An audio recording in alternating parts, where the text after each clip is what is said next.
hướng bà la luôn bậc kháng chỗ mà không ao tới chuốc cho môi mê đặc nòm còn toát để nơi chùa mục đại sầm ra chất tại dương vô vị trí xa nà làm bậy đó rồi tại khiêm sống phải chạm vào đón tiết bê khá khiêm khơi thà vì là ngôn bê tăng luôn chưa bẩn đất sống bay tay phải chia chân sầm anh xô mơ khăm mân có con vô môi phía rồiในการดอสไตร์โดยสันติวิธีบาสันชีวิตnơiทวีมันตอนบัดชมกับเตยเชื่อเรือดังได้มนดังประจูนแต่เฮียนไปเชี่ยวปลอดสลับระบุแต่ไว้ขึ้นเนี่ยเหมือนสลับแต่เฮียนติดเตี้ยสลับไปเชี่ยวปลอดจังมวยเปียรอยได้ในซอลบานในท่าสังคมมวยเปียรอยได้ยังnơiแต่อาโจหลังก้อยจอจ้ามันแมนมวยเปียรอยในการตัวจุกใจดูตีดับปปนนึงก็มันใช่ไหมดับบรรยุแต่cái haiបណ្ឌិតស៊ីអារម្មណ៍បាទបណ្ឌិតស៊ីអារម្មណ៍នេះគឺថាចេញមកគឺដាក់លទ្ធផលមុនជាជាងប្រមូលទិន្នន័យយកមកវិភាគបញ្ចេញលទ្ធផលដាក់ទិន្នផលមុនហើយគេថាស្អីដែលគេចង់បានមុនហើយគឺយកតែទិន្នន័យណាដែលស្របជាមួយគេយកទៅប្រព្រឹត្តតែអាផ្សេងទៀតគេទាត់ចោលធ្វើបណ្ឌិតស៊ីអារម្មណ៍បែបនេះបាទក៏ស៊ីទៀតចោះតែខ្ញុំសូមឲ្យយល់ខ្ញុំសូមបញ្ជាក់ឡើងវិញបើសិនជាការដោះស្រាយតាមសន្តិវិធីនៅមានឱកាសសូម្បីតែ 1% ដែលយើងអាចនៅបើកទ្វារចូលចរចាបញ្ចប់រឿងការពារបូរណភាពទឹកដីតាមសន្តិវិធីយើងត្រូវតែប្រើវាអស់លទ្ធភាពជាជាងបញ្ជូនយើង 1% នៃលទ្ធភាពដើម្បីបើកការចរចាមិនទាន់បិទតាមសន្តិវិធីមិនមែន 1% នៃការយកឈ្នះគេចរចានោះទេ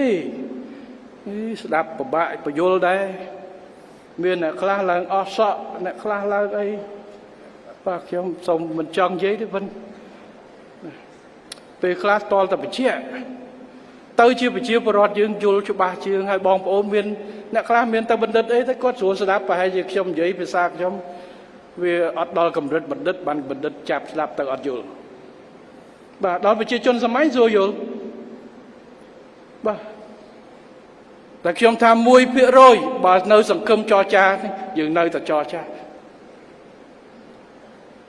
មិន 1% យកឈ្នះដោយនេះទៀតបើន័យថាទ្វារមិនទាន់បិទតែបើសិនជាបិទយើងត្រូវតែច្បាប់ដូចជានៅ UN Clause ចឹងដោយសារវាបិទគេបានលុបចោលប្រកាសគេលុបចោល MOU 2001ដែលជាយន្តការទ្វេភាគីតែមួយគត់ដែលបិទ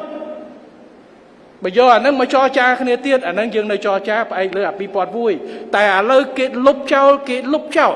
អញ្ចឹងបានន័យថាវាបិទហើយទ្វារនឹងវា0%អញ្ចឹងយើងទៅផ្លូវច្បាប់ទៅការសម្របរួលដោយចាប់បខំដើម្បីដោះស្រាយតាមតម្លាភាពនិងយុត្តិធម៌ឲ្យស្មើភាពគ្នានៅមុខច្បាប់អន្តរជាតិ UN Clause ជាមួយគ្នានេះជាចំហរបស់រដ្ឋាភិបាលបាទបើគេមិនទាន់លុបអា2001យើងនៅតែចរចាយកអានឹងជាគោលការណ៍ដើម្បីដោះស្រាយតាមសន្តិវិធីព្រោះ20ឆ្នាំហើយ25ឆ្នាំទៅហើយបាទឥឡូវបិទហើយគឺយើងត្រូវតែដំណើរការនៅលើគោកវានៅមាន MOU 2000វានៅមានស្អីដែលយើងបានធ្វើ25ឆ្នាំនៅបន្តទៀតរឿងនេះមិនមែនមួយថ្ងៃចប់ទេរឿងរយៈពេលវែងវាពលាតពីភូមិភាគ4ទៅដល់ភូមិភាគ5ប្រមាណ100 គីឡូការដោះស្រាយគឺជាការចាំបាច់ការខិតខំរបស់យើងនៅ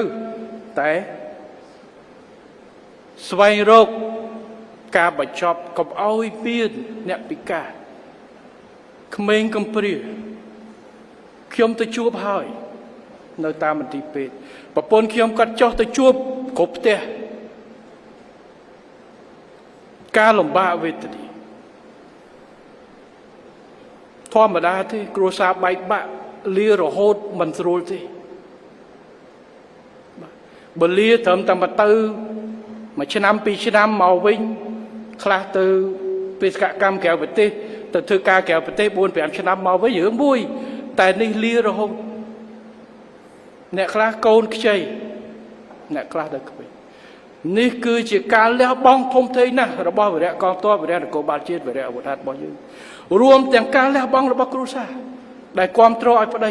សុខចិត្ត ការពារទឹកដីរបស់យើងតែក្នុងនាមជាមេដឹកនាំខ្ញុំជឿថាកម្ពុជា7 10លាននាក់គ្មានពីណាលុតជង្គង់កាត់ដីឲ្យគេទេ10 20ឆ្នាំទៀត30លាននាក់50លាននាក់ប្រជាជនយើងនឹងកើតគឺយើងចង់បានតែការពារទឹកដីស្របច្បាប់របស់យើងតាមវិធីសាស្ត្រហើយខ្ញុំជឿថាបើជំរឿសធំបំផុតគឺវិធីសាស្ត្រដែលមិនបង្ហូរឈាមដោះស្រាយទៅឲ្យបានយូរ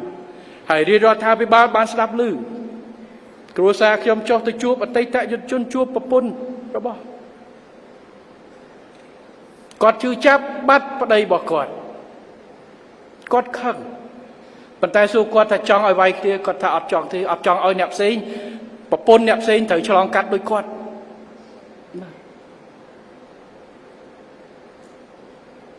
ក៏អត់ចង់ឃើញកូនផ្សេងវាទៅ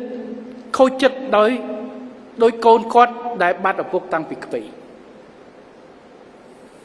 អញ្ចឹងនេះគឺជាការដោះស្រាយទឹកដីយើងត្រូវការពារតែយើងត្រូវការពារប្រជាជនយើងដែរយើងមិនមែនខ្លាចនោះទេតែបើសិនជាមានជំរឿសការពារក្រៅពីវាយគ្នាយើងនឹងជ្រើសអនុហើយខ្ញុំបញ្ជាក់ម្ដងទៀតទោះបីជាការចរចាតាមផ្លូវច្បាប់ផ្លូវការទូតដើម្បីទាញមកវិញនៅសិទ្ធិស្របច្បាប់ដែលអធិបតេយ្យភាពស្របច្បាប់របស់យើងទោះបីជានៅសល់ 1% នៅក្នុងការដោះស្រាយតាមរយៈនេះក៏ដោយយើងត្រូវតែប្រកាន់យកចំហនេះឲ្យអស់លទ្ធភាពដើម្បីជៀសវាងការប្រកាន់ដើម្បីចូលទៅតុចរចាមិនមែន 1% ឈ្នះគេយើងនៅទៅទេដើម្បីប្រគ្រប់កិច្ចនោះទេនេះគឺជាអ្វីដែលប្រទេសជាតិរបស់យើងកម្ពុជារបស់យើងដែលវេទនាដោយសារសង្គ្រាមសក្ខីភាពពូនៅនេះប៉ុន្តែជាអកុសលមួយឆ្នាំនេះយើងបានប្រែក្លាយពីអ្នកលបោះពិការពីអតីតសង្គ្រាមមកសង្គ្រាមក្នុងពេលថ្មីប៉ុន្តែអ្វីដែលសំខាន់យើងរួមគ្នាហើយខ្ញុំអរគុណណាស់ទៅដល់ស្មារតីនៃការរួមគ្នារបស់ប្រជាជនយើងសូមអរគុណថ្វាយព្រះមហាក្សត្រសម្ដេចព្រះមហាក្សត្រីសម្ដេចយាយសម្ដេចណាដាមលោកអញ្ញាបដិជគុណព្រះសង្ឃគ្រប់អង្គមន្ត្រីរាជការគ្រប់ក្រសួងស្ថាប័នកងកម្លាំងប្រដាប់អាវុធទាំងអស់នៅខាងក្រោយជាពិសេសប្រជាពលរដ្ឋយើងទាំងក្នុងនិងក្រៅប្រទេសគ្រប់និន្នាការទាំងអស់គឺបានចូលរួមគ្នាមូលគ្នានៅក្នុងការការពារទឹកដីការគ្រប់គ្រងទៅដល់យុទ្ធជនវីរៈយុទ្ធជនវីរៈកងកម្លាំងប្រដាប់អាវុធរបស់យើងនិងការជួយទៅដល់ជនភៀសសឹករបស់យើងដែលការលំបាកនេះគឺជាបុព្វហេតុប៉ុន្តែកុំឲ្យវាជាភ្លើងច្បើងតែម្ដងម្កាលត្រូវចិញ្ចឹមស្មារតីនៃការសាមគ្គីឯកភាពគ្នានេះពង្រឹងជាតិខ្មែររបស់យើងពង្រឹងសមត្ថភាពការពារជាតិរបស់យើងដើម្បីយើងអាចធានាបាននៅសន្តិភាពយូរអង្វែងសម្រាប់រាប់ជំនាន់ទៅមុខ